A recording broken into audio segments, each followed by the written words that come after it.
Bienvenue, chers élèves, à une nouvelle série d'exercices de transfert de chaleur. Comme d'habitude, je présente le prérequis ainsi que certaines documentations utilisées dans la préparation de ces exercices. Et on va entamer aujourd'hui un exercice, l'exercice 2, toujours dans les problèmes de conducto-convectif, c'est-à-dire la présence simultanée d'une conduction et d'une convection. Et on va voir un cas classique qui est la fenêtre à double panneau. Donc, je vais considérer cette fenêtre dont les dimensions sont la hauteur 0,8, la largeur qui est perpendiculaire à la page 1,5. Donc, nous avons la conductivité thermique du verre qui est égale à 0,78. Je rappelle qu'on a deux panneaux de verre de dimension de largeur 4 mm. Et entre les deux, nous avons de l'air qui est emprisonné ici à l'arrêt dont le coefficient de conduction il est de 0,026. Donc, les coefficients de convection sur les surfaces internes et externes de cette fenêtre sont respectivement H1 égale 10 watts par mètre carré Kelvin et H2 ici 40 watts par mètre carré Kelvin.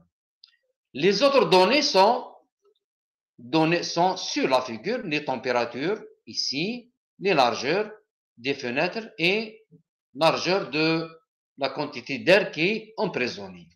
Première question, déterminer le taux de transfert à travers cette fenêtre et comparer le résultat avec le cas du simple panneau, c'est-à-dire l'exercice précédent, l'exercice 1.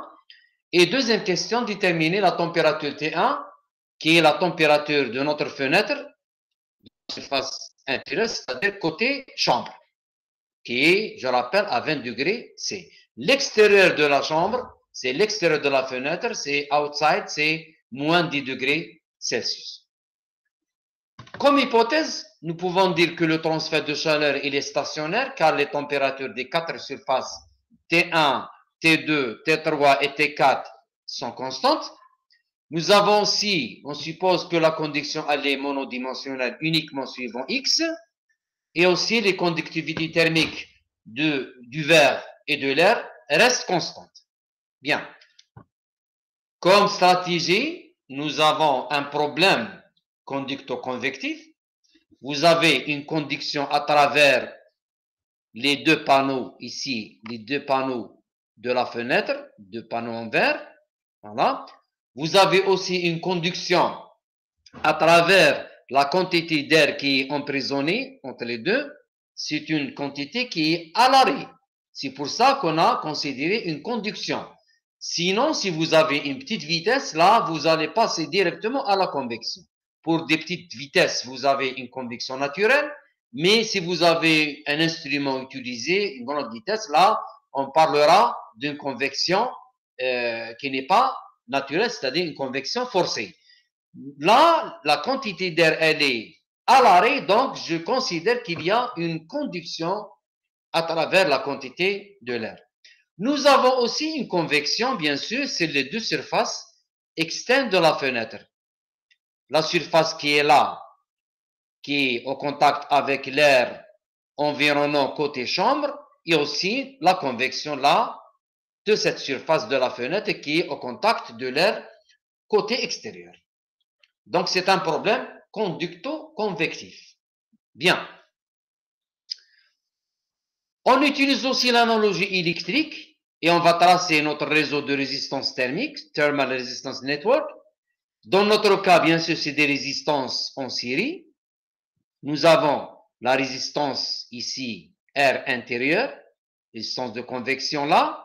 Vous avez aussi la résistance de conduction du premier panneau, la résistance de conduction de l'air emprisonné. Vous avez R3, la résistance de conduction du deuxième panneau, et nous avons la résistance de convection outside de l'extérieur qui est là. Donc, nous avons pratiquement 5 résistances. Donc, je vais répondre maintenant à la première question, la détermination de taux de transfert à travers la fenêtre, que je vais appliquer directement la relation qui est la différence des deux températures extrêmes, c'est-à-dire T l'infini 1 et T l'infini 2, sur la somme des résistances, la somme totale des résistances. Là, étant donné qu'on a des résistances en série, donc R total, c'est la somme des 4 résistances, d'accord? Et je vais maintenant les calculer une à une.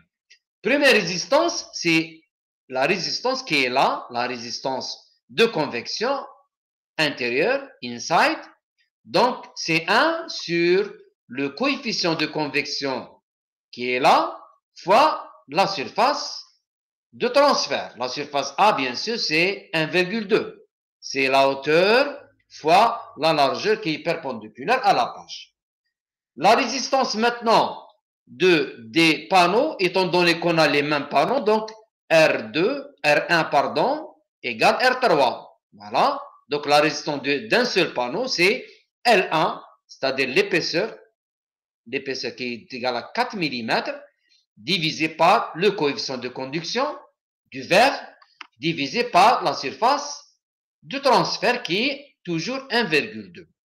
Bien. Et je trouve ce résultat, d'accord? Bien sûr, c'est des degrés, c'est par watt. Ensuite, le calcul de la résistance de l'air qui est là, dont l'épaisseur L2, elle est égale à 10 mm, voilà. Donc, c'est une résistance de conduction, donc c'est une largeur divisée par le coefficient de conduction de l'air sur la surface de passage, la surface de transfert qui est égale à toujours à 1,2. Et bien sûr, la dernière résistance, c'est la résistance de convection ici, qui est égale à 1 sur le coefficient de convection à l'extérieur H2, qui est égal à 40 watts par mètre carré K, toujours la même surface A. Je trouve toutes les résistances et je vais les sommer arithmétiquement pour avoir la résistance totale qui est égale à 0,43. Donc, directement, le taux de transfert à travers cette fenêtre double panneau, elle est égale à 69,2 watts.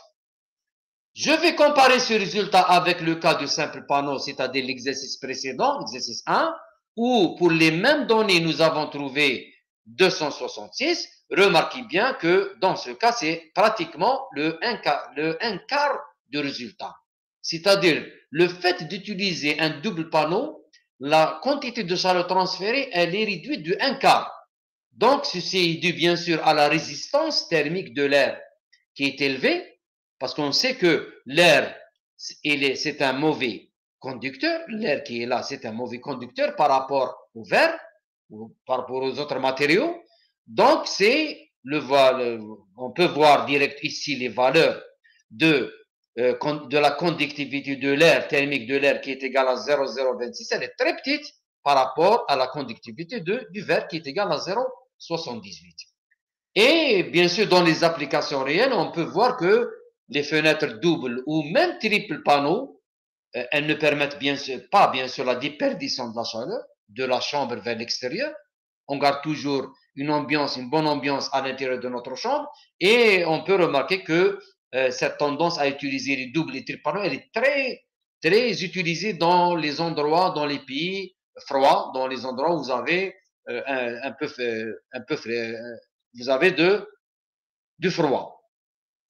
Deuxième question maintenant, déterminer T1, qui est la température de cette surface interne de la fenêtre qui est côté chambre, qui est là. D'accord?